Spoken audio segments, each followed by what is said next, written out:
আপনাদেরকে এই প্রাণীগুলোকে দেখানোর জন্য আপনাদেরকে এসে গিয়েছি দেখানোর জন্য। আচ্ছা ঠিক আছে, কি আসতে পারে? আচ্ছা মাছ আছে, তাহলে হবে স্ট্রবেরি আসবে আমার লাগছে। যদি আসে তাহলে একটা লাইক করে যাবেন, যদি না আসে তাহলে একটা সাবস্ক্রাইব করে দেবেন।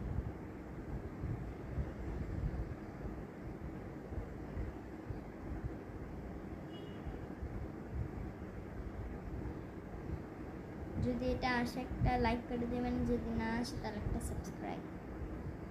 সাবস্ক্রাইব করো। তোমরা কেন করছো না? আমার এখন আমার একটা 1 মিলিয়ন লাগবে। তোমরা 1 মিলিয়নটা করে দিতে চাচ্ছ না, আমি অনেক কষ্ট পাচ্ছি। এখন আসছে না কেন? আচ্ছা ঠিক আছে, এসেছে। আচ্ছা আমারটা হলো না, তাহলে আপনারা সাবস্ক্রাইব করে দিবেন। বাই।